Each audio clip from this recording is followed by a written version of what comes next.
This is a News 8 special report. I'm Mike Androvette. More on that plane crash now at the Indianapolis International Airport. The plane, perhaps a military aircraft, has in fact crashed into a nearby motel. Eyewitnesses at the scene say the plane first hit a Bank One bank branch, skidded across a parking lot, and then crashed into the lobby of the Ramada Inn motel.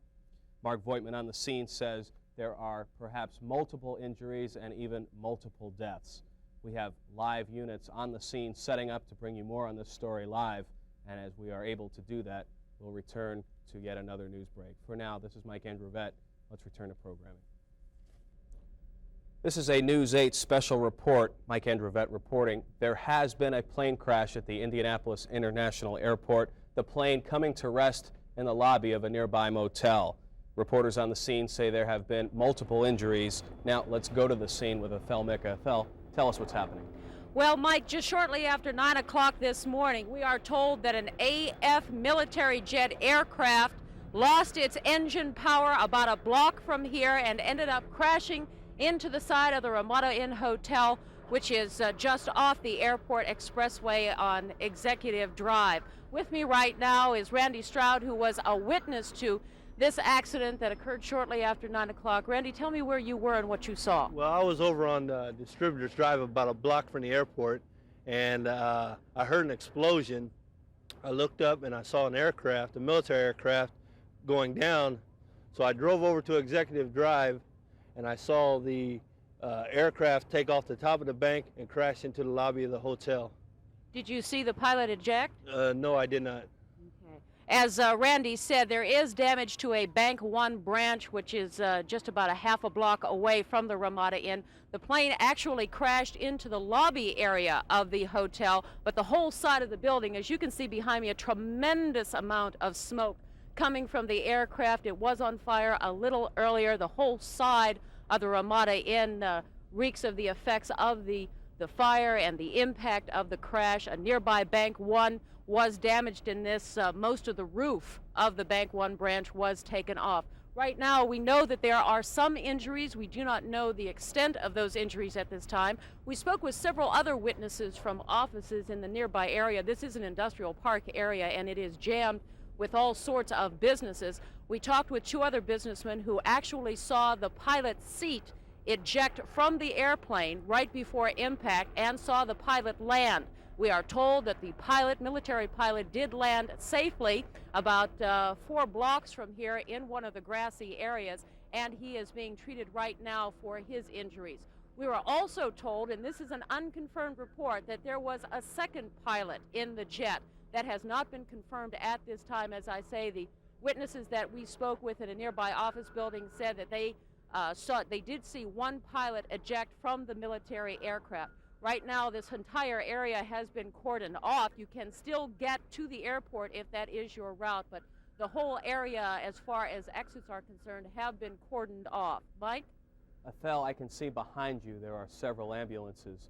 Can you give me some idea for what sorts of agencies, local, state, federal, have been called to the scene, and how now they are able to divide up their duties, and what are their priorities?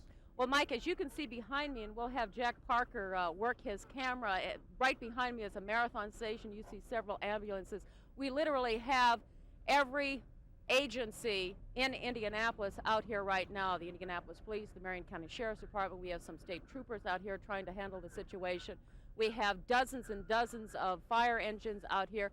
No one is really certain of the magnitude of this accident that occurred almost an hour ago. As you might expect, this is already the start of the business day at 9 o'clock in the morning. All of the businesses here were filled. There are many office businesses out here, financial institutions. There are numerous hotels. This is not a residential section, but this is very well populated. From what we can see, the evacuations of the buildings did take place in an orderly fashion. There was no hysteria out here. There's no problem as far as the roadway is concerned.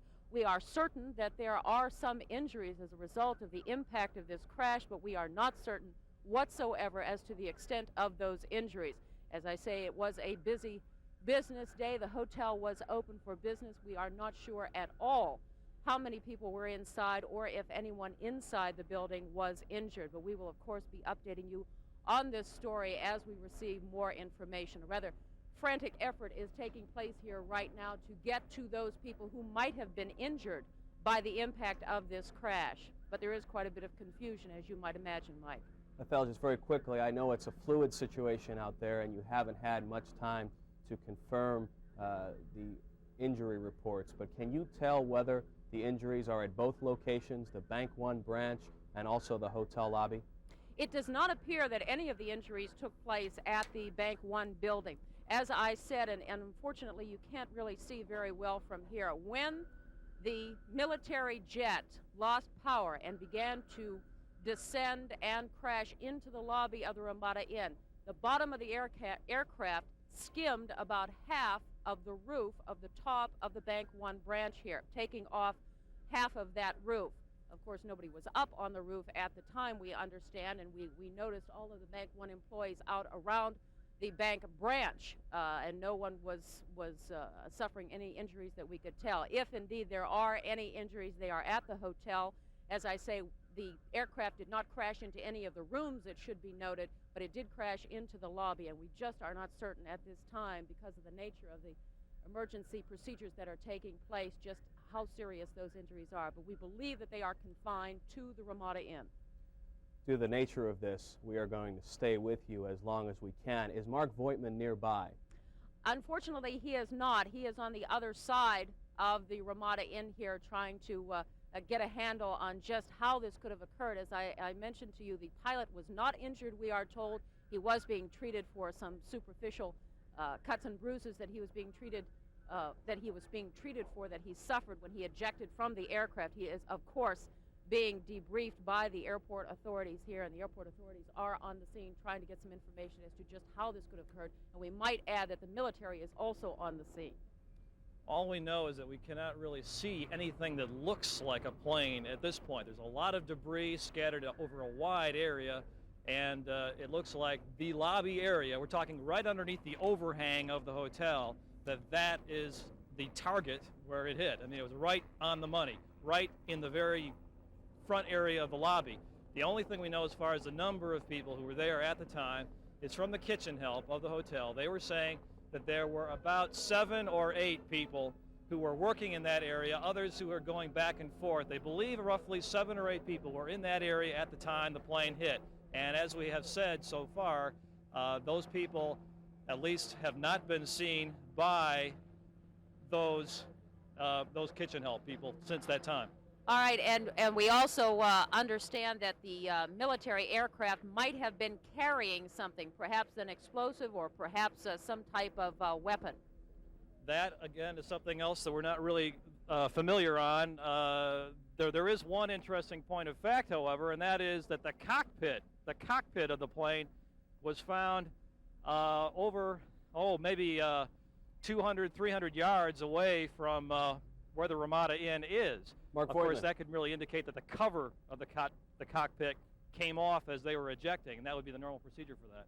Mark Mike, Voigtman, did you have a question? If I can cut in just with some more information about that plane, apparently military authorities were notified at 9:10 that aboard this A-7 there was a flame out and the plane was going to have to make an emergency landing about 1 minute before the crash.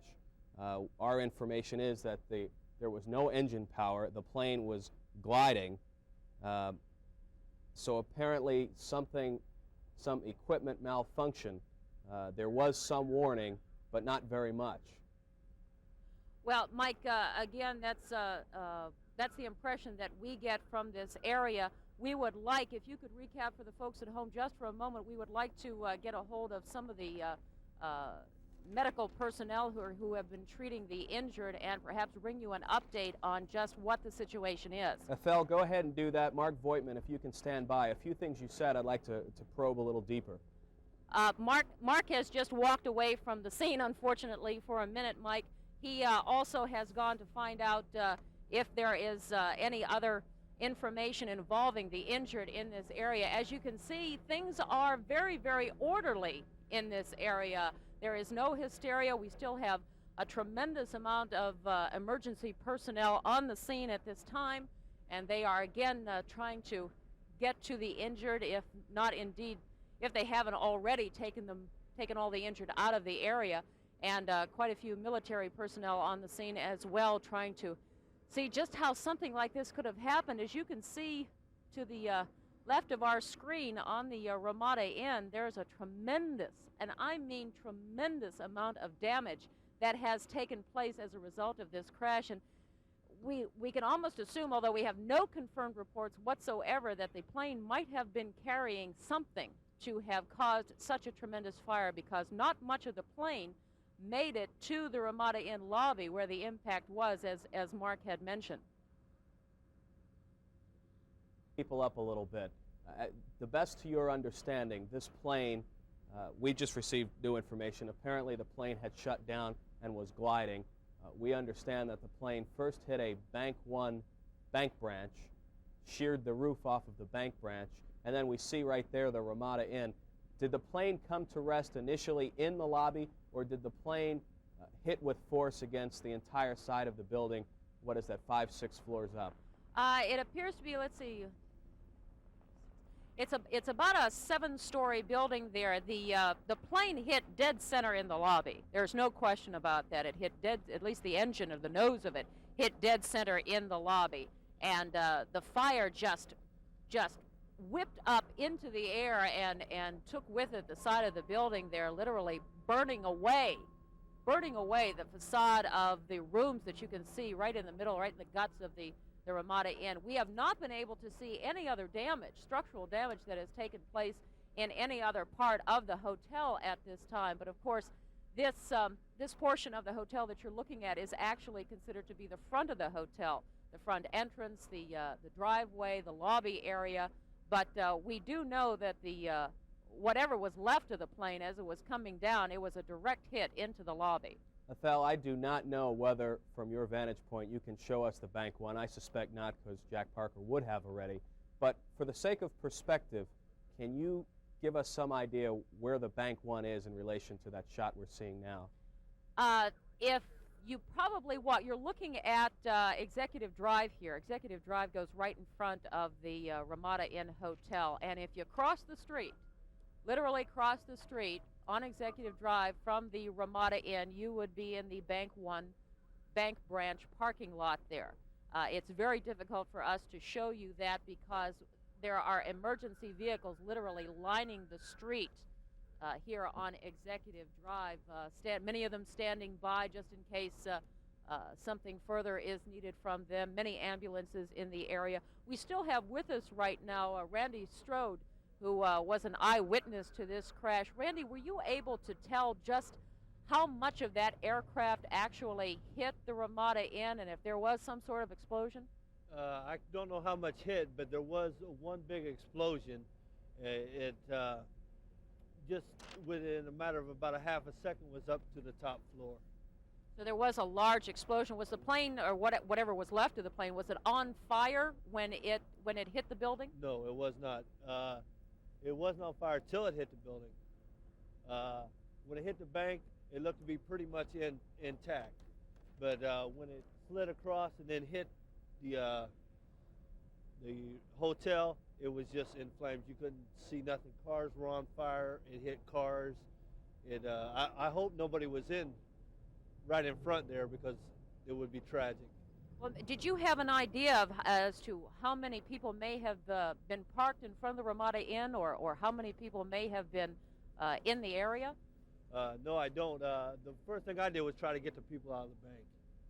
Was there anyone injured in the bank that you could tell? No, there weren't. There was 5 or 6 ladies and a couple of gentlemen in there. We got them all out, and they were in pretty bad shape. I mean, their morale and everything was real low, and they were scared, and it was pretty scary.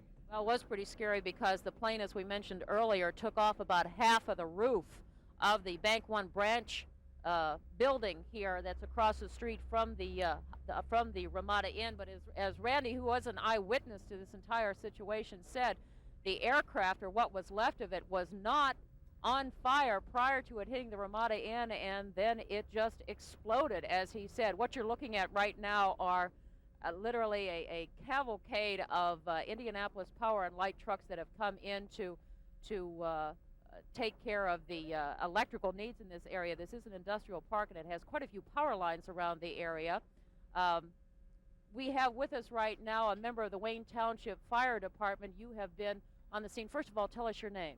Neil Flowers, the Wayne Township Fire Department. When did you? Okay, Ethel, before you do that, let's talk a little bit about the plane. And while you do that, we're going to show some tape. You're looking at the tape now. This is the pilot of the A7 Corsair. 20 minutes ago. Okay, this is not the pilot here. Can you hear me out in the field? Quite a bit of confusion at that point. You can see here the fire personnel coming in with the stretchers to help the injured in the area. Perhaps our member of the Wayne Township Rescue Fire Department can fill us in on just when did you arrive on the scene and talk a little bit about the efforts that took place that we are watching here now on the screen. Arrived shortly after the dispatch of the plane crash. When I arrived, noticed the front of the building was fully involved with flames, as you see there. Then as I went around to the back of the building, we found, I believe it was the pilot or another individual inside the motel that was on the back of the roof. He was needed to be rescued. He was in a lot of smoke on the back. Some bystanders got a ladder off one of the fire engines and went over and pulled him down off the roof. And at that point, it just appeared that all the apparatus was arriving and making the attack as it was appropriate. Did you know who that was on the roof? One person said he was the pilot, another person said he was a motel guest. We don't know for sure. Were you involved in the rescue of hotel personnel and guests that took place thereafter? No, I was not actively involved in it. I witnessed bystanders, though, jumping in and helping with the rescue efforts of the people that were taken to the hospital. Do you have any idea? Yes, Mike. Can you ask him if he has a better sense for how many people have been hurt? Yes, I was just about to do that. Do you have any idea how many people might have been injured in the hotel, and are the injuries confined to those who were in or around that area? Last report I had heard, we had sent 3 people to the hospital. It's unknown at this point how many more people would be hurt or if there are any more injuries still inside the motel. They're making the rescue efforts now and searching each floor, floor by floor. Do you know whether or not anyone who might have been staying in any of the rooms, and we see the side of the hotel just absolutely gutted by flames and smoke, do you have any idea if any of those people who might have been staying in those rooms were injured? I have no idea at this point. It appears the motel was not heavily occupied, as the parking lot has very few cars in it. Were there any injuries in the parking lot? I can't advise that either. Several cars were damaged, as well as the Bank 1 building. The roof was completely taken off, and the west side of the building was demolished on the Bank 1 building. Now, we understand that there were no injuries at the Bank 1 building. I can't advise that either. What's the nature of the rescue efforts right now? Rescue efforts right now are just about, they're doing a floor-to-floor search, and they are almost complete with the rescue efforts at this time. Do you have any knowledge whatsoever? You said that you sent 3 people to the hospital with injuries. Do you have any knowledge as to how severe those injuries were? No, ma'am, I don't. All right. We also see that most of the smoke is now out as a result of the fire here. Do you have any confirmation as to whether or not the plane was carrying anything to cause such a tremendous fire? I have no idea other than the jet fuel, which would, of course, cause a large fire. Jet fuel would do that. All right, then. Thank you so much. Again, we were talking with a member of the Wayne Township Rescue Squad. As we said before, this was a military jet, and we do have members of the military here who are looking into this accident and, of course, very concerned about the pilot or pilots. And, Mike, I'm not sure whether you said that you have confirmed that there were 2 pilots on this aircraft or not. Were there indeed 2? Well, Ethel, on that point, we know for certain that one pilot did eject, was taken safely from the scene and taken to Methodist Hospital. We're awaiting word on the second, but there is more information that as things begin to calm down, we are confirming. First of all, about that aircraft, an A7 Corsair, which is an attack fighter plane. The A7 is a subsonic single-engine attack aircraft, and we are told, and this is according to the Associated Press, that that plane holds only 1 person. So we need to find out more about pilot number 2. Also information from witnesses that have talked to the Associated Press.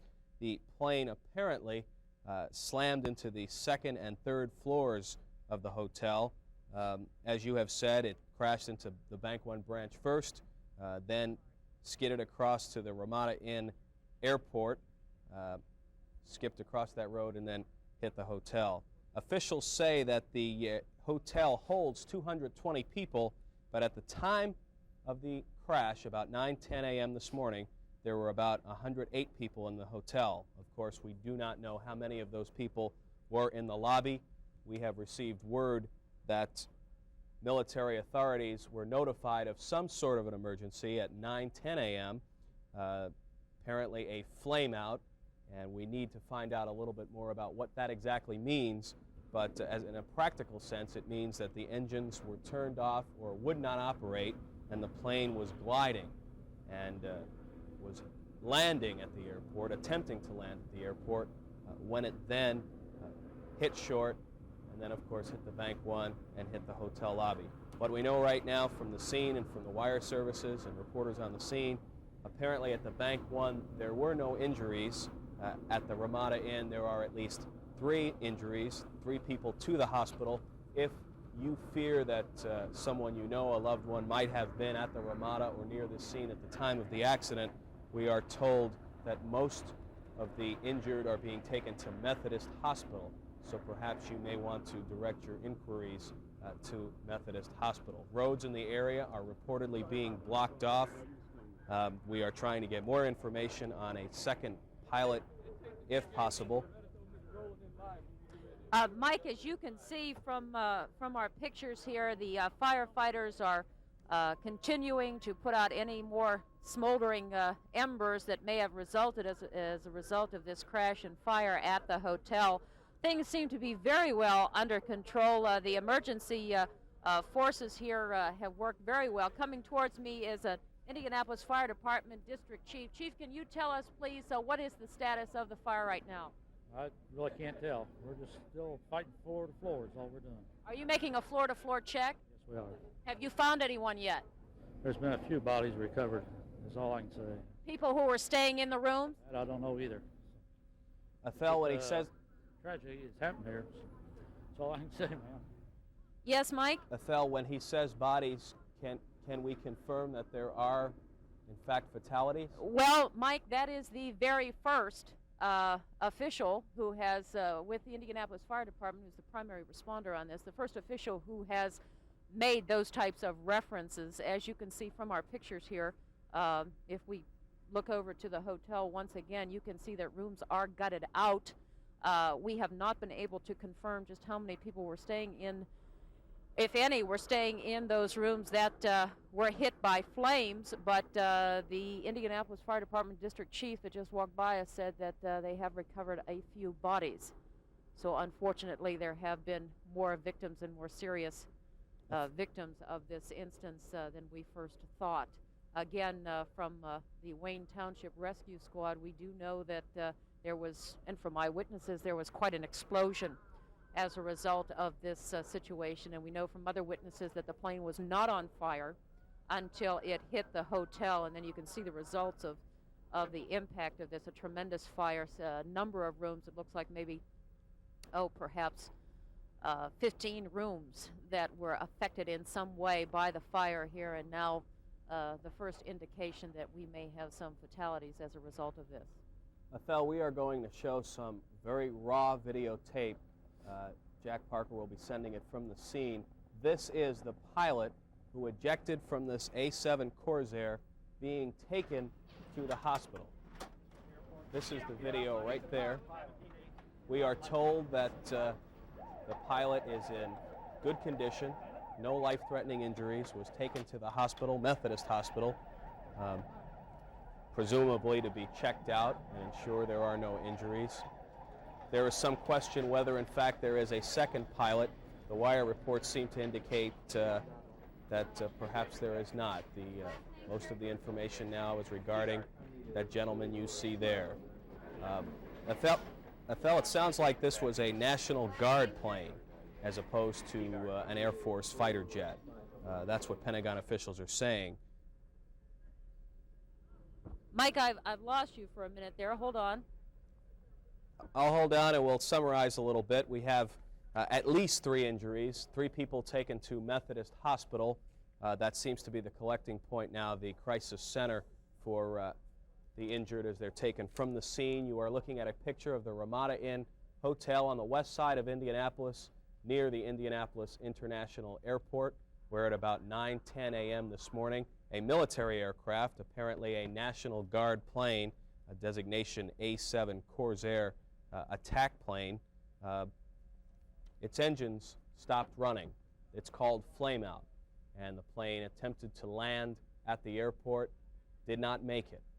First sheared the roof off of a Bank One bank branch, and then into the lobby of a Ramada Inn hotel where there were at least, this is according to hotel officials, at least 108 people. We do not know how many people were in the lobby. Mark Voigtman made reference earlier to a number of people who could not be reached due to the debris, due to the damage that had been caused by the plane. We don't believe that the entire plane crashed into the lobby. It sounds more like a major portion of the plane slammed into the lobby. Other parts of the plane hit the 2nd and 3rd floor. There are about 220, the capacity is about 220 people at the Ramada Inn. We are told that at least 108 people were at the hotel at the time. If you are concerned about anyone you know or loved ones, the information that is coming in indicates that the injured, for the most part, are being taken to Methodist Hospital. So you may want to direct any inquiries there, and the emergency room at Methodist will be very busy. Mike, can you hear me, Mike? Ethel, I can hear you fine. Mark is just back from the scene and has some updated information for us. Before you do that, we've just received word here in the newsroom that there is now 1 confirmed dead and 20 people trapped in the debris there at the Ramada Inn Hotel. I think that Mark was going to expand on that. Mike was just explaining that there is now 1 person confirmed dead as a result of this and several people trapped.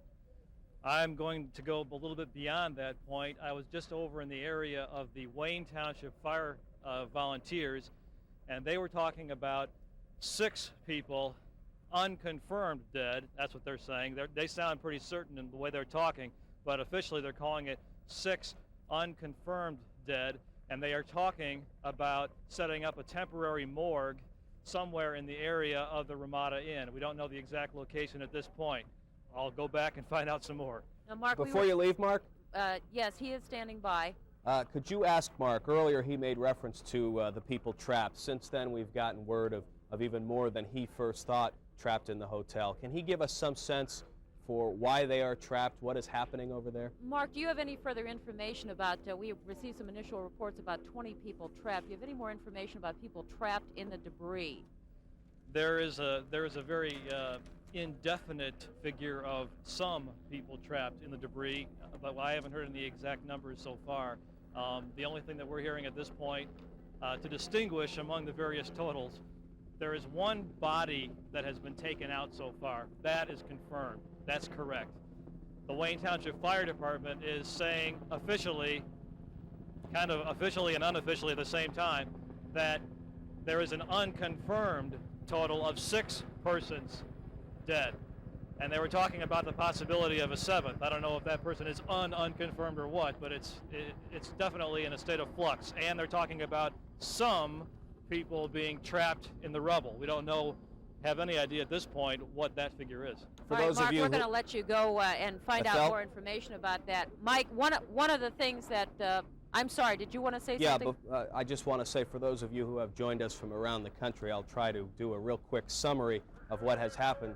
Shortly after 9 a.m. this morning, a military plane, engines failing, did not make it to the runway of the Indianapolis International Airport. Instead, the plane sheared off the roof of a local bank branch, slammed into the 2nd, 3rd floor, and the lobby of a Ramada Inn hotel.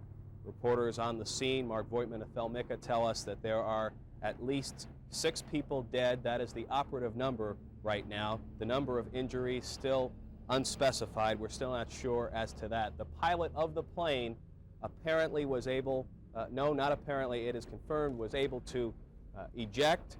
He is safe. He has been taken to a local hospital, as have the injured at the scene. have been taken to Methodist Hospital. We are told that perhaps as many as 108 people were in the hotel at the time of the crash, shortly after 9 o'clock. Pentagon officials say this was a National Guard plane. The plane's engine apparently flamed out and crashed first into the bank and then into the hotel lobby. So that's where we are right now. Go ahead, Ethel.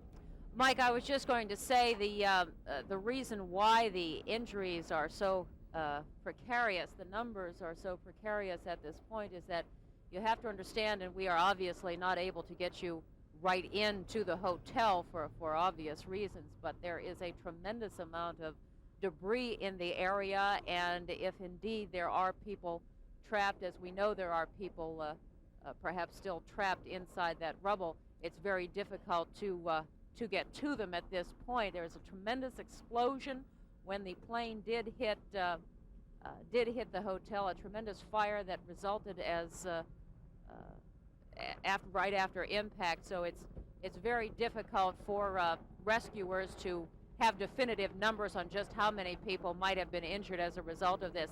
The rescuers and the fire department and various other people, authorities on the scene here, are going room to room, checking to see if indeed anybody is still trapped or hurt, or if it is empty. But as you can see, literally the side of the building, the guts of the Ramada Inn were taken out as a result of the crash and the explosion. And I might add that the fire district chief you spoke with earlier spoke of seeing bodies in some of those rooms. Whether those are the 6 deaths that have been mentioned by Mark Voigtman or whether there are perhaps more. Ethel, can you speak to the surrounding area? What is happening now? Roads have been shut down? No roads have been shut down. The smoke, and there is still quite a bit of smoke coming from the Ramada Inn as a result of the fire, is still billowing out to the west and to the south. Anyone who is headed out to the airport can still get through on the airport expressway at this time. Again, we have the airport authority on the scene of this fire because it does involve an aircraft, but we do not understand that the activities or the operations at the airport have been curtailed whatsoever. The exit ramps onto Executive Drive and Bradbury and a few others in the vicinity, about, I would say half a mile right before you get to the airport, have been closed off. All business has been stopped in this area as a result of this, and this is a very active area in Indianapolis, a very large industrial park area, quite a few businesses around here, but traffic has not been stopped as far as the airport expressway is concerned. We do have quite a few rubberneckers, I guess we call them, in traffic here, people who have stopped on the interstate who are being rousted out by the state police for obvious Can reasons. Jack Parker show us any more of the scene? Granted, it may be rough, but can he get that camera on his shoulder and show us a little bit more of what's happening? Or is it a case where they have pushed you so far away that is our best shot? No, Jack is able to move, but we have the assistant chief coming towards from IFD. Chief, can you tell us anything more about the fatalities that have taken place? We haven't got any count at all. Do you have a temporary morgue set up? Yes, we have one on the west end. Do you have any ballpark figure on how many people are hurt? No, we haven't even made a count. I'm sorry. They are obviously trying to put this situation together at this time. We do know that there are fatalities. Indianapolis Fire Department has been going from room to room to try to get people out if indeed they are still trapped and to try to get a handle on the situation here. I'm going to have Jack Parker take the camera off its pedestal here and move a little bit. We're going to try to move a little bit closer to the scene. If you'll hang with us here, because we do have quite a few emergency personnel in the area who are coming in and out, and may make it a little bumpy for us, but we want to get you a little closer to the scene here if we could. Are they telling you anything about that military jet, what it was doing here? Was it on a mission? Was it stationed out of here? Well, that's one of the big questions, you know, Mike. What indeed was it doing in this area? We have no idea, and the military who is on the scene at this time has not been very forthcoming in explaining to us what indeed it was doing here. They are looking into the crash site themselves and trying to piece together just what happened on the scene here, but they have not been forthcoming in explaining to us just what that plane was doing in this vicinity. We, of course, have several military bases in the state of Indiana that it could have come from, but we have no idea where the pilot or pilots may have been from or why it was in this area. Summarizing again for those of you who may just be turning on, the National Guard says it was their plane, an A-7 Corsair, which was landing at Indianapolis International Airport. Apparently there was some sort of malfunction. It's called a flameout. The plane glided in to the airport, didn't quite make it. Instead hit a local Indiana Bank One bank branch, sheared the roof, traveled through a parking lot, and then parts of the plane hit the second and third floor of the Ramada Inn and also hit the lobby. And we see over there some military officials. Is that also a part of the plane? No, you're looking at, I believe That is that the you're bank? looking at, That's that's Lifeline helicopter. Mark Voigtman has just returned with a little more information, Mike. Just beyond that Lifeline helicopter, I'm not sure if you can see it in the picture or not, there is a fireman who has been overcome with smoke inhalation, and he is being treated. Beyond that is the command post, and then the far building you see, I believe, is the Bank One branch that was hit first by the plane. A few more additional details at this point. We have been talking to some military people. They believe the plane was an A-7 fighter plane, and they think at this point that it was out of Texas, out of Shepherd Air Force Base in Texas. That is a plane which only seats one person in its normal mode and two people in its trainer mode. Now, early on we had reports from eyewitnesses that they saw two ejections, one person who got away safely and another who supposedly ejected shortly after impact with the Bank One branch. Now, in talking to some of the military people here on the scene, we have learned that the plane was not a trainer, so that would cast some doubt on those reports of that second ejection I think we're agreeing on about that. 10 feet above the parking lot. And a few other scant details. We have learned that there are people inside there.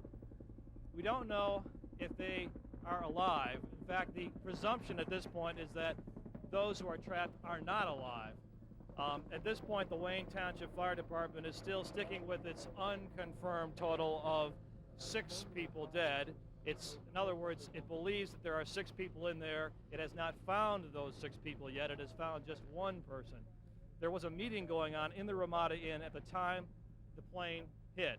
We don't know what the purpose of the meeting was, but police are saying there were about 100 people involved in that meeting back in the dining room area, and we think that those people got out. So that's what we have at this point. And also, Mike, we might add, we just got some more information here. As Mark said a little bit earlier, a temporary morgue has been set up here, and there are, unfortunately, numerous bodies that are now a part of that. The injured are being taken to Methodist Hospital, where News 8's Neil Moore is standing by. Neil, can you tell us what you know about the injured that are being brought there to Methodist?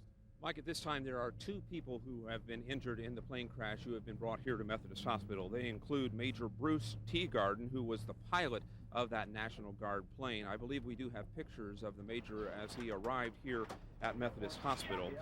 He is reportedly awake and alert and is currently in the x-ray area at this time. His condition is being evaluated. Also, another injury to a gentleman by the name of John Cameron from Wamabasa, Wisconsin, I believe is the way it's pronounced. Wisconsin resident who has injuries to his arm and feet. We understand that Mr. Cameron was a guest at the hotel at the time of the crash. And joining me now live is Catherine Walsh-Miller, who is responsible for what's happening inside. First of all, if you can kind of set the tone as to what's happening in the emergency room here at the hospital. The Methodist Hospital emergency plan has gone into effect, and all of our emergency medicine and trauma center and surgery staff are ready to treat any patients who come in. That's called Plan 99, is that correct? That's right. And what does Plan 99 entail? It involves getting in touch with everybody who will need to treat patients, whether it be surgery or trauma center staff, and physicians and nurses and other staff people have been notified and are ready. At this time, only the 2 injuries. Do you anticipate, have you been contacted by the scene from the scene as to what might happen with regard to other injuries that might be coming here? We understand we will have more people coming in. Both of our Lifeline helicopters are at the airport, and we do expect to get more. Okay, Catherine, thanks very much. That's the situation here at Methodist Hospital. Let me add that earlier we were at Wishart Hospital. There they have 1 person who is in critical condition, another listed as serious. No names or any further information available from Wishart Hospital. Mike? Neil, is Catherine Walsh-Miller still nearby? Yes, she's still here. Can you find out from her? She says she anticipates more. How many more? Do you have any idea as to how many more people you might be getting in? Have you been given any indication at all? At this point, we're still not sure how many. We could get quite a few, though. And you are prepared with this Plan 99, then? Yes, we are. We're fully prepared for that. Both Lifeline helicopters, have they transported anyone here at this point? Not yet. Okay. Again, quickly on the condition of these 2 gentlemen, did you speak with them, have an opportunity to perhaps evaluate in your own mind as to their condition? I did see Mr. Teagarden. He is fully awake, oriented. He is talking to staff members. He was speaking to an officer from IPD a short time ago. Any sense at all as to what happened? Did he say anything about that at all? No, at this point I don't know. Okay, thanks again, Catherine. That is the situation here at Methodist. Obviously, we will remain on the scene. As you heard just a moment ago, they do anticipate further injuries to be arriving here in just a couple of minutes, Mike. Neil, forgive me for asking you to do this again, but can you ask Catherine Walsh-Miller to stay by with you a second? We have plenty of time. The story is developing. There's some other things I'd like to focus in with her. She's still here. Go ahead. She mentioned the 2 Lifeline helicopters. When a disaster like this occurs, I just wonder, where do you get all the ambulances and where do you get all the emergency personnel? Is it part of that plan, and if so, how? The question is, when you have this kind of a disaster with this kind of a scope, where do you find all the necessary ambulances, et cetera, and as well as the helicopters that are involved? The helicopters are here and ready, is that right? What about ambulances? Who coordinates that kind of thing? That's coordinated through our Emergency Medicine and Trauma Center. We practice this plan throughout the year, and we treat many trauma patients here at Methodist, so we're accustomed to dealing with large numbers of injured people. If you can recall, when was the last time you practiced an aircraft disaster? Do you know? Oh, goodness. We had a practice several months ago. So this is fairly fresh in all people's minds then as to what to do. If you can, kind of give us a feel for what happens when a Plan 99 goes into effect. Obviously, a lot of people got on the telephone to begin with. Right. All departments were notified. Everybody was made ready in surgery in our trauma center. The nurses and physicians are ready. Quite a few staff people are in the Emergency Medicine and Trauma Center now, ready for patients to come in. When they are brought into this kind of a situation, then they, I assume, almost go into autopilot as to what they do when patients arrive. A quick evaluation, triage area set up, that kind of thing. Right, that's right. And then the people are obviously, based on the priority of injuries, that's how you're going to address their needs, I would assume. Yes, that's true. How many people are involved in Plan 99? Do you know that? What the total number of personnel is that's involved? I would say most of the hospital staff has been notified at this point. Which would be several hundred people. We have about 5,000 employees here at Methodist Hospital. That many actually are a part of this plan. Right. That's amazing. Well, thanks again. Mike, the situation, as we have all noted throughout the morning, developing here, again, just by way of repeating for those of you that may have just joined us here at Methodist Hospital, they have 2 people who have been injured in the plane crash, including the pilot of that National Guard plane. His name is Major Bruce Teagarden. He is reportedly awake and alert, and is currently talking with the police department about just what happened at the airport. Another injury, John Cameron from Wisconsin, who has some injuries to his arm and feet. Both of these gentlemen are being evaluated. And again, we earlier were at Wishart Hospital, where they have 1 critical and 1 serious injury from the plane crash. Neil Moore, thank you. I realize you need to do a lot of work to stay on top of this story. If you can, stay nearby. We may want to come back to you when we begin to get information. We certainly will be here. We certainly will be here. There are more injured coming your way. Joining me now is Debbie Knox, health scene reporter and co-anchor here at News 8. This emergency rescue plan, have you ever seen it in action before? How does it work? I have not seen it in action before, but as you know, and as we've covered a number of times, the airport people have practiced and practiced for such an occasion. But it's always been, as I understand it, within the confines of the airport. So we're dealing really with an unknown, and people really are being put to the test. By the way, I come up to the news set with some extra news here. We do have confirmation that they have 3 bodies now. 3 bodies. There are reports, as you know, that 6 people have been killed. We now have 3 bodies. But getting back to that rescue plan, we're really seeing people being put to the test, and who knows? We'll have to go back when it's all over and see if they can revamp, change what needs to be changed, because it's not often, and it's obviously a tragedy when a plane goes off into a hotel, as it has with Ramada. Well, while our producers find out whether or not Mark Voigtman or Ethel Micka are standing by, still at the scene, I think this is a good time at 10:49 to recap what has happened. About an hour and a half ago, a military aircraft, we believe it was a National Guard A-7 Corsair, lost power as it approached the Indianapolis International Airport. Tried to make it to the runway, did not make it to the runway. Instead, the plane hit into the roof, or sheared the roof, of a Bank One bank branch. It then caromed over a parking lot and into the lobby, 2nd and 3rd floors of the Ramada Inn Hotel. At least 108 people were registered at the hotel at the time. Mark Voigtman on the scene says many people are trapped. We received another report that perhaps as many as 20 people are trapped. The number dead, 3 confirmed. At the scene, they were telling Mark that perhaps the number was 6. They are conducting floor-to-floor, room-to-room searches at the Ramada Inn Hotel. They are checking to see if there are people that are registered who were not in the lobby, but as I said earlier, the 2nd and 3rd floors also took a hard hit, so they are finding people. A district chief said, we found bodies in those rooms. Neil Moore just reports that the pilot of that plane, who was seen ejecting from the plane, was taken to Methodist Hospital. No life-threatening injuries. He is, quote, awake and alert. A bystander in the lobby of the hotel, a gentleman by the name of John Cameron from Wisconsin, had injuries to his arm and feet, and we are told he was a guest of the hotel. If you have concerns about people that you knew on the west side, who were going to be on the west side, who might perhaps have been at the Bank One branch or at the hotel, 2 points to think about. We are told there were no injuries at the Bank One branch, and from what we can gather, the injured are being taken to Methodist Hospital. So if you have a question, better than calling News 8 or calling police, your best vehicle might be to call directly to Methodist Hospital. Eyewitnesses said they saw a lot of smoke, no flame until the plane hit the Ramada Inn, and then there was a fireball. A lot of heat. Firefighters converged on the scene quickly. The fire was controlled, and we were told that the period of retrenchment, the period of trying to figure out what was going on, began about 9:30. So that's where we are now. Ethel Micka is standing live, and Ethel, we wonder if there is any more to report since the last time we talked to you. Well, we're standing by right now, still at the scene here. We have Colonel Pete Kramer from Stout Field with us. He's with the Air National Guard, and he's going to help us shed a little bit of light on exactly what type of aircraft this was that hit and what it is used for.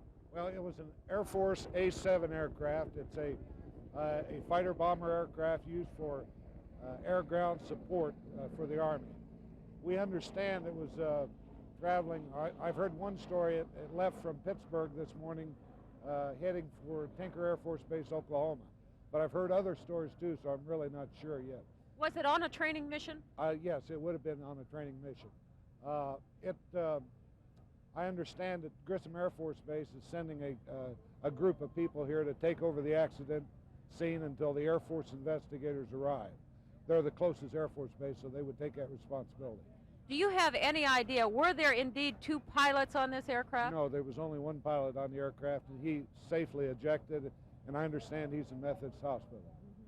Do you know the nature of the training mission, or if the aircraft was carrying any weapons or explosives? I don't know it was a training mission, I'm sure of that, but I understand it had no munitions of any sort on it. And they got that from the pilot. There was, of course, as we can see behind us and maybe look a little past us, you can see that there was a tremendous explosion and fire that took place upon impact. Can we assume that that all came from the jet fuel that was being carried? It probably would have, yes. How much fuel is usually carried on a plane of this size? I'm not sure on an A7 what it would hold, truthfully, so I couldn't answer that. Do you have any idea what could have possibly have caused this plane to malfunction if indeed that did malfunction and it was not pilot error? I heard from the airport or FAA that they had a flame out. The engine stopped. Just simply stopped. Right, and the pilot ejected. All right, but then. That's second-handed. All right, Rafael? Colonel, thank you so much. Yes, Mike? Would you ask the Colonel to explain what a flameout is? We've been using that phrase for about an hour, and I'm not sure many people understand what it is. What flameout is? Yes. Yes. Would you explain in more detail, Colonel, what flameout means? Well, a flameout is when the engine seizes for some reason, and the engine actually stops. So, of course, the airplane comes down when it stops. That's right. This was a single-engine jet aircraft. Aircraft. And when the engine stops, there is no means to restart it. No. And that's why the pilot ejected, because he obviously knew he was going in. That's correct. All right, then. Well, Fel, I'm sorry again, but certainly that isn't typical of this kind of plane. What causes the engine to just shut off like that? Colonel, if you're familiar with these aircrafts, perhaps you could shed some light on, is this a common occurrence that happens in these particular jets? No, I'm not. It's not a common occurrence, but you know, aircraft malfunctions do occur from time to time, and I don't know of any trend in the A7 aircraft that I've heard of recently. So it's just one of those aircraft malfunctions that happen from time to time. It happens. Right. Unfortunately. Mike? Okay, thank you very much, Ethel. And Colonel, I'm up on the set here now, Ethel, and we're both kind of taking turns questioning. Thank you very much. We have a picture now to show you of this A7, Air Force A7 that you just heard about. We have found a slide in our archives, and as you can see, this is a picture of the plane that went down out by Indianapolis International Airport just about an hour to an hour and a half ago. As you just heard it described, it is a fire bomber. It supports, it was on a training mission, but its purpose is for air-ground support. It was on its way from Pittsburgh, we understand, to Oklahoma. That's what we understand about it right now. And we also know that it had a single engine and had what's called a flameout. The engine simply stopped, as we know it so far. From preliminary reports, that's what we know. Obviously, the pilot ejected. He has been injured, and as we understand it, went on to Methodist Hospital. And we do know at this point that there are 3 bodies, 3 deaths that we do have confirmed, although we also know that there are reported to be 6 deaths in all in this story so far. Mike? Well, we know of 3 deaths for certain, and we are told that there are 2 people so far taken to Methodist Hospital. They are Major Bruce Teagarden. He was the pilot of that plane, and officials say that he is awake and alert, and he is talking to officials now about what happened, what caused that flame out. The second injured is John Cameron from Wisconsin. He apparently was a guest of the Ramada Inn Hotel. His injuries are to his arm and to his feet. Catherine Walsh-Miller, a spokesman for Methodist Hospital, says they are expecting some more injured. We do not know how many more. The kind of scene that it is out there, the sense we are getting is that it sounds bad, but officials on the scene are doing a very good job in keeping things under control. So let's just quickly summarize before we wrap up. We know of 3 confirmed deaths. How many injured, we don't know. 9:10 a.m. this morning, a military plane landing at Indianapolis Airport did not make it, came to rest in the lobby of the Ramada Inn Hotel. The scene right now, the fire has been put out. Many people are trapped. We are still trying to learn how many injured. We have live units on the scene, both at the hospital and at the scene of the actual crash. And when we get more information, we'll bring that to you. For now, I'm Mike Andrevet. And I'm Debbie Knox, and we will have more at noon with Patty Spittler coming up in just about an hour, so stay with us.